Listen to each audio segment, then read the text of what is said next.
I love Ayad Akhtar's work. I've had my eye on this one for a really long time, and you might think, what an odd choice. There's violence, there's language, there's interesting geopolitical conflict, it takes place in a different culture, in a different country, and you might think, why this play right now? When we realized that it was written in 2014, but yet just as relevant today, I think there's a lot that can be mined, a lot that can be learned, and a lot that we can discover together as an audience. So I play Nick Bright. He's a banker stationed in Pakistan for Citibank, and he's wrongfully kidnapped. It was supposed to be his boss who was kidnapped, and because it's just lowly Nick Bright, they can't get the ransom money that they're supposed to get for him.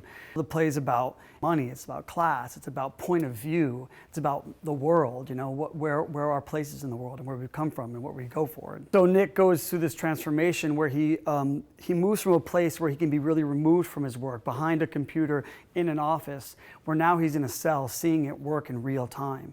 And so he sees the death and destruction that his work can do by manipulating the market, and has a huge effect on him. About this play, I think what Ayad has done is he's taken a subject like the stock market, right? And he's put an American and a Pakistani playing the market in Pakistan, right? So it's a mundane, drab subject, really. But not the way he's written it. There's kidnapping, there's intrigue, there's terrorism, and human emotions, the shifting human emotions. And here it shows the evolution, for instance, of one of the protagonists, Bashir, who is a young man who has been brought to this mosque somewhere in Pakistan, and he is the underling to the imam, and how he finally takes over. So I'm playing the character of Bashir in the play. Bashir could be described as one of his lines where he says, everyone got their version of faith. So we all have our own rights and wrongs. And Bashir and Nick, they are not that apart from in age. One guy born in America, one boy born in London. But they go through, different life experiences that bring them together in this place in Pakistan together. So they have their own rights and wrongs. So it's a journey of Bashir changing his right and wrong because of the influence of money and greed and a lot of things, yeah. I think greed is the secret economic history of the world. It's actually one of the important parts of the story in terms of how much stuff is done through kind of fight choreography and very physical action.